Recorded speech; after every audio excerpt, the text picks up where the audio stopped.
ఓటర్ల జాబితా సవరణపై అందరూ అప్రమత్తంగా ఉండాలని పార్టీ క్యాడర్కు సూచించారు వైఎస్ఆర్సీపీ స్టేట్ కోఆర్డినేటర్ సజ్జల రామకృష్ణారెడ్డి. గత అనుభవాలను దృష్టిలో ఉంచుకుని మరింత అప్రమత్తంగా ఉండాలన్నారు. ఎస్ఐఆర్ పేరుతో అధికార పక్షం చేసే అవకతవకలు, అక్రమాలను అడ్డుకోవాలన్నారు. బూత్ కమిటీలు కీలకంగా వ్యవహరించాలని సూచించారు సజ్జల రామకృష్ణారెడ్డి. వ్యవస్థలను మేనేజ్ చేయడంలో బహుశా ఇండియాలో ప్రధానమంత్రి కూడా ఈయనకున్నంత శక్తి ఉంటుంది.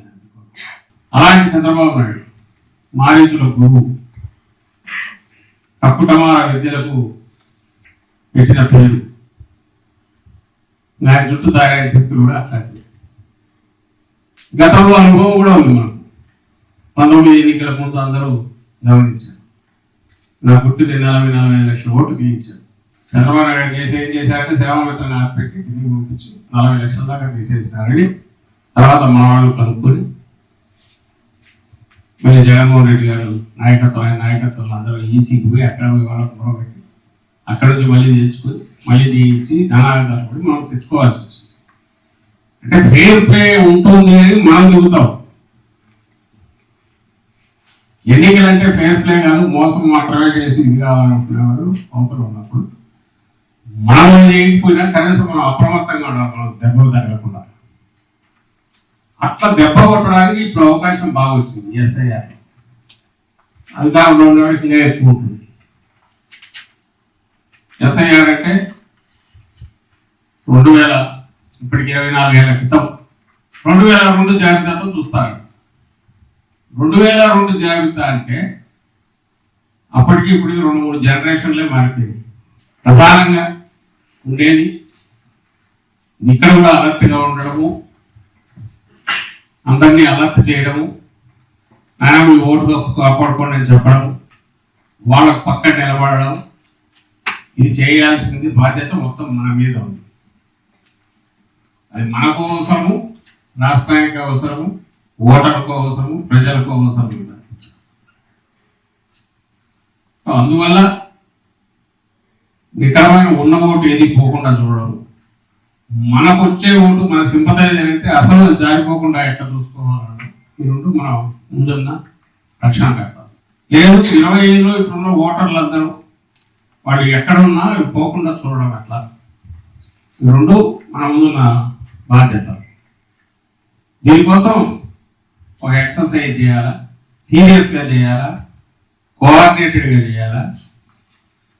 And election commission representative accept చేసిన మన అట్నుంచి డిప్యూటీ కింద గ్రౌండ్ లెవెల్లో ఎవరైతే బిఎల్ఓ ఉంటారో అల్టిమేట్ బాడీస్ డౌన్ అంతా కిందికి పోయేది బిఎల్ఓ దగ్గరికి పోతుంది.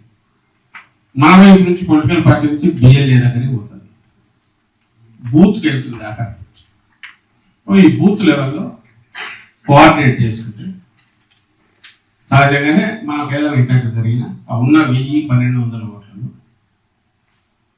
ఎవరైతే నిజంగా లేని ఓటు ఉంటే తీసేసినా ఓకే, ఉన్న ఓటు పోకుండా మన ఓటు అయితే మరింత జాగ్రత్తతో, మనకు వస్తున్న ఓటు అయితే మరింత జాగ్రత్తతో వాటిని ఐడెంటిఫై చేసి కంటిన్యూ అయ్యేట్టు, లేదంటే మళ్ళీ రీఇన్స్టేట్ అయ్యేట్టు అంతవరకు హ్యాండ్ హోల్డింగ్ చేయడం, ఐడెంటిఫై చేసి హ్యాండ్ హోల్డింగ్ చేయడం అనేది లైక్ ఎలక్షన్ కమిషన్ ఎట్లయితే ప్రిపేర్ అవుతుందో, ఇప్పుడు సెన్సస్ కమిషన్ వాళ్ళైతే ఎట్లా ప్రిపేర్ అవుతారు, ఒక ఎక్సర్సైజ్ దానికి ముందు గ్రౌండ్ వర్క్ చేసుకోవడము, ఆ తర్వాత క్యాంపెయిన్ లాగా జరిగినది.